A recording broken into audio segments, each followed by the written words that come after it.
No 360 estão os economistas Susana Peralta e Pedro Brinca. Boa noite, bem-vindos a ambos. Susana, começo por ti. O que é que fica destas longas horas de discussão no Parlamento? Duas realidades diferentes? Sim, olá, boa noite e também boa noite ao Pedro.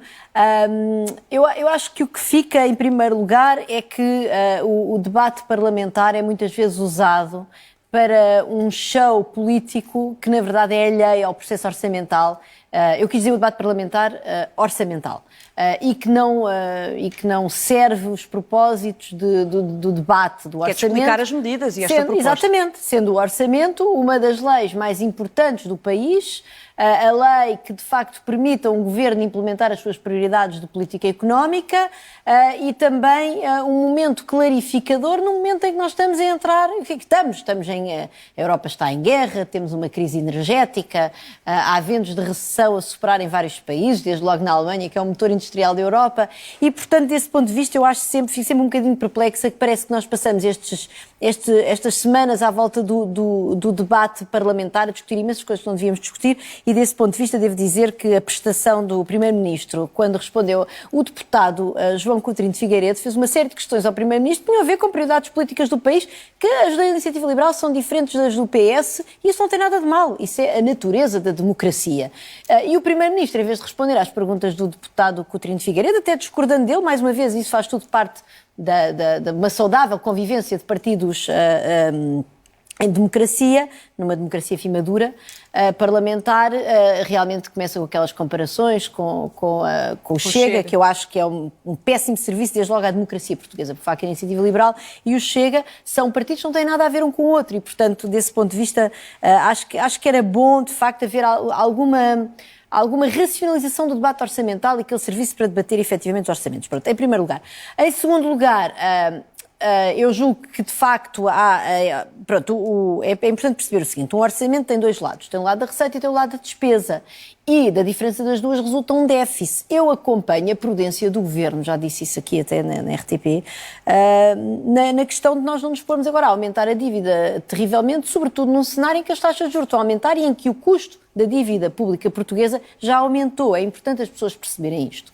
E, portanto, como aliás o Governador do Banco de Portugal lembrou aqui há 15 dias, 10 dias, o que ele disse foi, atenção que as medidas temporárias são permanentes. Porquê é que as medidas temporárias são permanentes? Porque uma vez que nós nos financiamos essas medidas temporárias com dívida, depois é uma dívida que vamos ter de ir pagando ao longo do tempo e com juros que pelo menos nos próximos meses serão crescentes. E, portanto, é importante quando... não quer dizer que atenção, eu acho que o Governo não está a ajudar suficientemente, por exemplo, as franjas mais desprotegidas da sociedade. Agora, eu já disse que tem essa almofada. A questão é se essa prudência se deve sobrepor. Eu julgo que a prudência orçamental pode envolver, por exemplo, cobrar mais impostos, não é? Portanto, nós podemos ajudar as pessoas mais desfavorecidas e mais afetadas pela crise inflacionista, não tem que ser recorrendo ao déficit, pode ser, por exemplo, cobrando mais impostos e, portanto, desse ponto de vista, parece-me que há ali dois países, bom, enfim, o Governo tem apresentado uma perspectiva da nossa economia talvez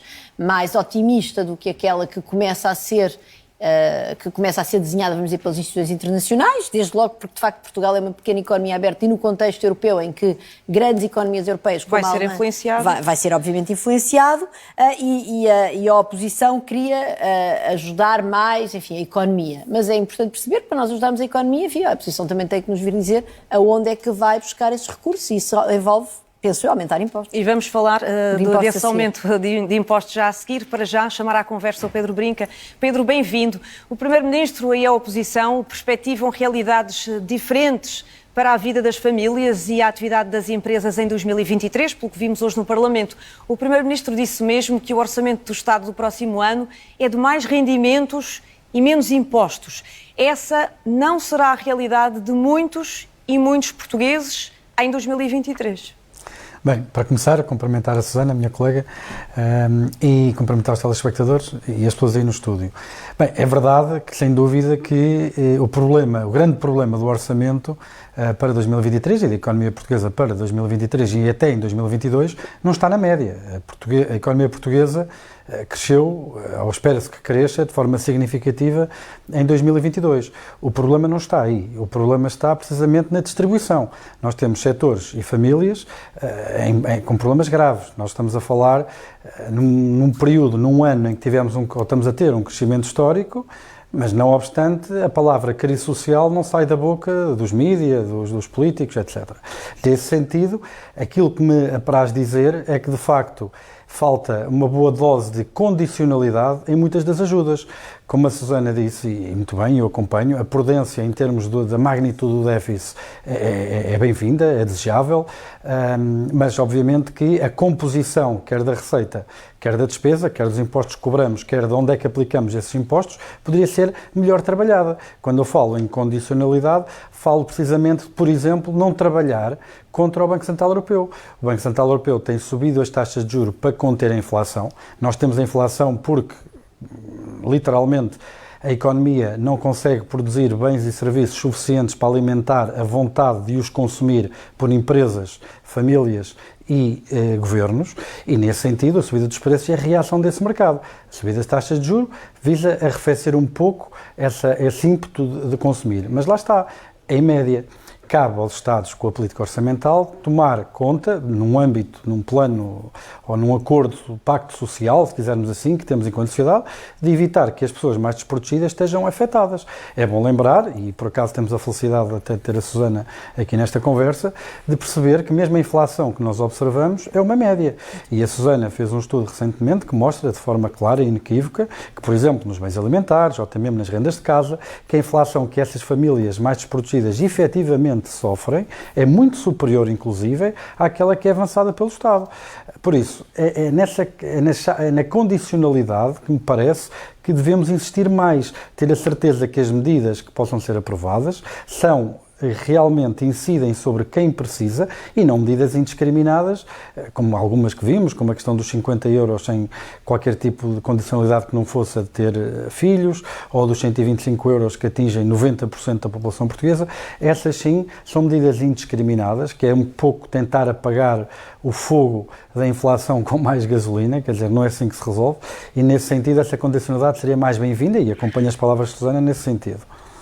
Vamos agora então abordar a questão dos impostos que falavas há pouco, Susana. Entretanto, saíram os resultados de várias empresas portuguesas, a Galp com lucros de 608 milhões, a Jerónimo Martins 419 milhões nos primeiros 9 meses deste ano e a EDP, o setor da energia, 416 milhões nos primeiros 9 meses deste ano. Um grande contraste com a realidade dos portugueses, e hoje ouvimos o Primeiro-Ministro a avançar que vai surgir uma proposta para taxar não só os lucros indevidos das empresas ligadas à energia, mas também ligadas ao setor da distribuição. Sim. Isso é positivo?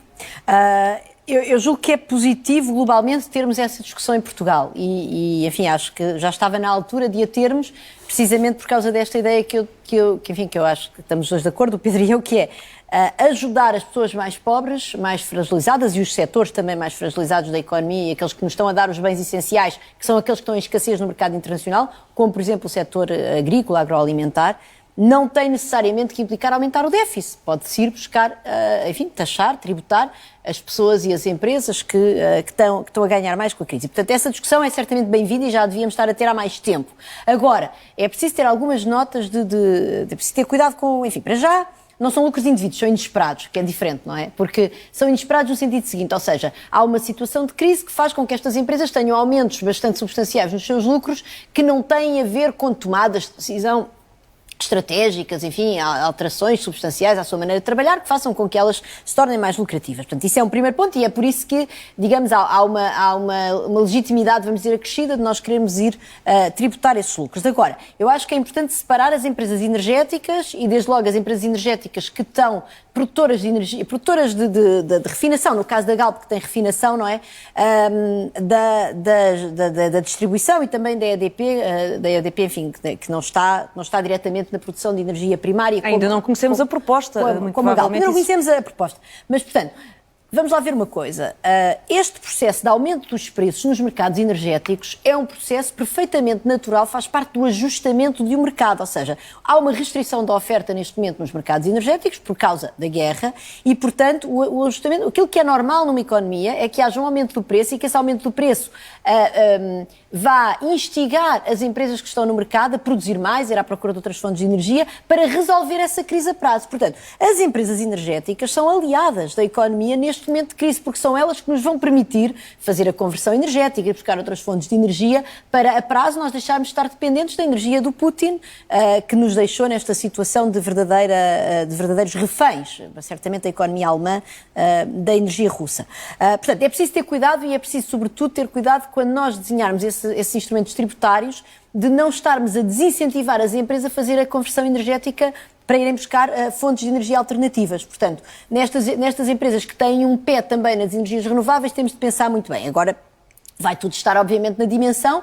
Também me parece que, do ponto de vista até da paz social, para além da racionalidade económica disto, da paz social, nós não podemos aceitar que haja acionistas destas empresas com ganhos estratosféricos e inesperados e que haja pessoas sem dinheiro para pagar a conta do supermercado. Portanto, vai ter que haver alguma espécie de imposto, mas é preciso ter isto em atenção. Estas empresas, nós não podemos penalizá-las muito, nós precisamos delas para ultrapassar esta crise.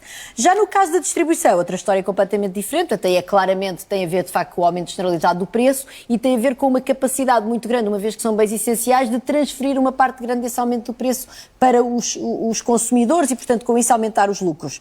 O problema aí é que esta capacidade que as empresas têm de transferir o aumento do preço para os consumidores também é uma capacidade que é, enfim, pelo mesmo mecanismo de serem bens essenciais, do quais as pessoas, no fundo, não podem fugir, entre aspas, também dá às empresas uma capacidade para transferirem a carga tributária para os consumidores. E, portanto, aí, enfim, é preciso ver o diabo vai estar nos detalhes, peço desculpa, foi excesso de dez, mas de facto, em princípio é bom, eu acho que nós devemos tributar estes lucros, temos de dividir a conta, mas quer dizer, do ponto de vista económico isto pode ter nuance e pode não ser assim tão evidente que isto venha a ser, que isto venha de facto a retirar esses lucros, uma parte desses lucros e que as empresas não consigam transferir isso para os próprios consumidores.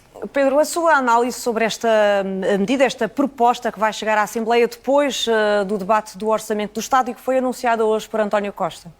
Bem, em primeiro lugar, não é uma medida propriamente inovadora, no sentido que vários outros países já debateram, alguns desses países a adotaram e, como disse a Susana também, mais uma vez acompanho, é saudável também este tópico possa ser debatido de forma equilibrada e racional. É bom lembrar que quando falamos de taxas sobre lucros extraordinários ou inesperados, que, em muitos casos, as empresas já os pagam constantemente todos os anos, porque Portugal tem uma nos segmentos mais elevados, taxas de IRC mais elevadas de toda a Europa. Em alguns países e alguns enquadramentos, se calhar a taxa de IRC normal mais a taxa extraordinária não ficará muito longe da taxa que é paga de forma regular pelas empresas em Portugal. Além de que, no caso, por exemplo, das energéticas, já existem contribuições especiais sobre o setor que ainda agravam mais essas taxas que já de si são elevadas. Mais uma vez, não pode haver tabus na discussão destas questões. O diabo estará nos detalhes, também como disse a Susana. É preciso analisar e ver, de facto, se a situação é realmente vantajosa ou não, mas é bom lembrar também que existem aqui dificuldades grandes de implementação. O que é um lucro inesperado? Não é? Como é que isso vai medir? Como é que isso vai implementar? Não é fácil estar a discutir estas propostas, mas, mais uma vez, não é por ser difícil que o vamos deixar de fazer. Iremos fazê-lo com certeza, a proposta irá vir, nós iremos analisar, iremos comentar, esperemos que, de facto, sejam propostas que possam ajudar a resolver os problemas, veremos. Mas é uma forma de o Estado, Pedro, ir buscar mais receita. Sem dúvida. Aliás, vamos lá ver. Existe aqui uma grande questão social, como eu disse ao princípio. O problema não está na média, não é? Para já, pelo menos. O problema não está na média. A economia portuguesa irá crescer bastante em 2022. Em 2023 prevê-se um abrandamento forte. Ainda assim, as previsões continuam a pôr Portugal a crescer acima da média da zona euro. O problema está precisamente na questão social. Em nós, enquanto sociedade, dizermos que existe um limiar de dor que não pode ser ultrapassado e, enquanto sociedade, recolhemos esses impostos, por exemplo, como esta ferramenta que estamos aqui a discutir, para ajudar essas pessoas que efetivamente precisam. É essa a função do Estado, é essa a função da sociedade e pronto, e será isso a fazer. Pedro Brinca, Susana Peralta, agradeço a presença esta noite no 360. Obrigada. Obrigada.